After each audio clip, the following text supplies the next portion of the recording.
Morning students.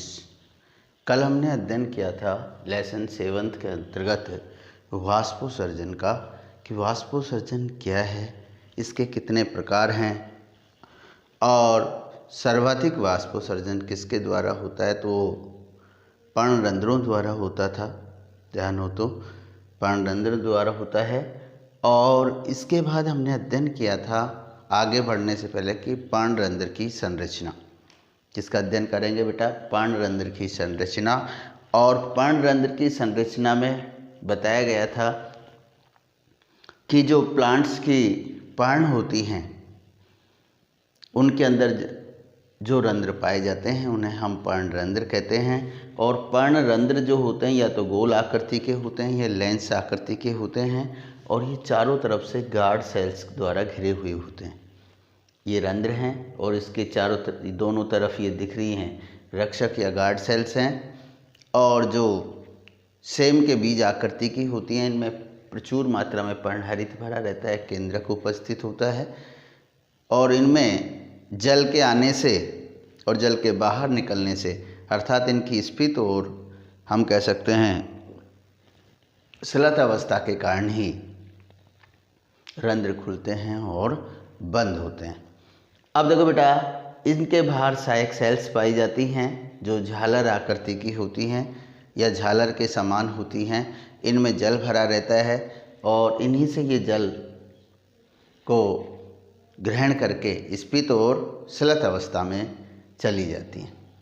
ठीक है बेटा, तो ये संरचना किसकी थी? पर्णरंध्र की। इसके बाद अगला टॉपिक हम शुरू करते हैं रंध्र गति। रंध्र गति, तो देखो बेटा रंध्र गति क्या होती है? रंध्रों का खुलना और बंद होना ही रंध्र गति कहलाता है। रंध्रों का खुलना और बंद होना क्या कहलाता है बेटा? रंध्र गति कहलाता है। और रंध्र गति के लिए वैज्ञानिकों ने निम्न सिद्धांत या मत प्रस्तुत किए जो निम्न हैं। रंध्र गति किसे कहते हैं? रंध्रों का खुलना और बंद होना ही रंध्र गति कहलाता है, जिसके लिए वैज्ञानिकों ने निम्न सिद्धांत दिए। आज हम एक सिद्धांत का अध्ययन करेंगे, एक मत का अध्ययन करेंगे जो कई बार बोर्ड एग्जाम में पूछे गए हैं, इंपॉर्टेंट हैं ये।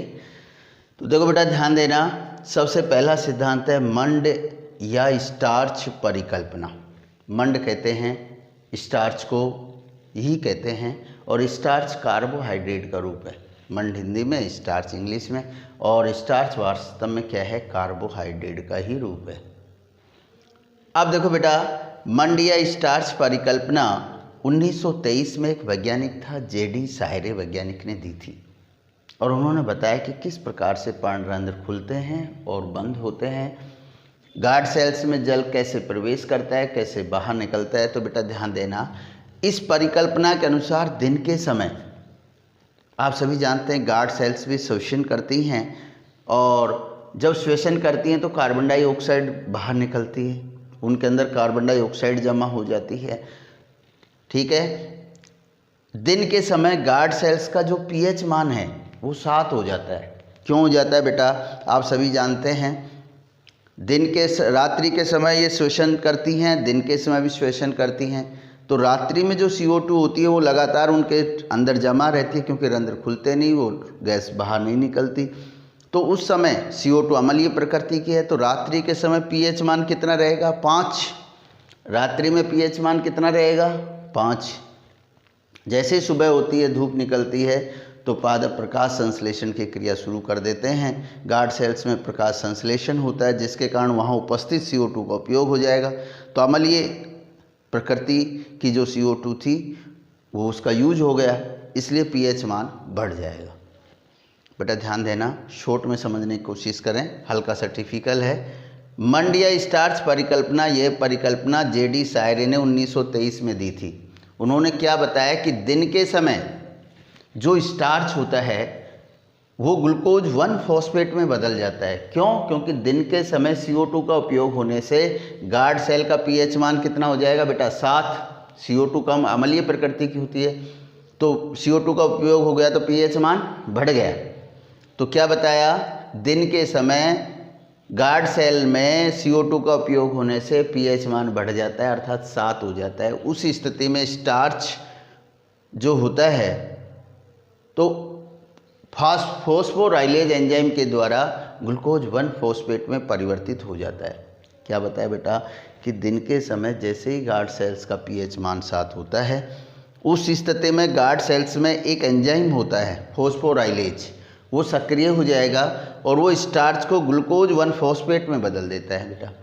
अब ग्लूकोज 1 फॉस्फेट में बदलने से ग्लूकोज 1 फॉस्फेट जो होता है जल में घुलनशील है, वहाँ जल के अंदर घुल जाएगा, जिसके कारण वहाँ की सांद्रता बढ़ जाएगी, जल की डीपीडी बढ़ जाएगी, और डीपीडी बढ़ जाएगी तो सहायक कोशिकाओं से जल किस में आ जाएगा बेटा, गार्ड सेल्स में आ जाता है, और जिससे वो स्प्लित हो जाती हैं और रंध्र खुल जाते हैं। रात्रि के समय उल्टा होता है कि भाई प्रकाश संश्लेषण बंद हो गया तो पीएच मान 7 से कितना आ जाएगा, 5 आ जाएगा। उस स्थिति में ग्लूकोज 1 फॉस्फेट वापस किस में चेंज हो जाएगा बेटा, स्टार्च में चेंज हो जाता है, जिससे गार्ड सेल्स की डीपीडी कम हो जाती है, और डीपीडी कम होने से गार्ड सेल से जल बाहर सहायक कोशिकाओं में चला जाता है, जिसके कारण रंध्र बंद हो जाते हैं। तो रात्रि में रंध्र बंद हो जाते हैं और दिन के समय खुलते हैं। तो ये परिकल्पना मंड स्टार्च परिकल्पना कहलाती है। ठीक है बेटा, दोबारा रिपीट कर रहा हूँ, एक बार ध्यान देना। रंध्रों का खुलना और बंद होना रंध्र गति कहलाता है। इसके लिए पहली परिकल्पना मंड स्टार्च परिकल्पना है।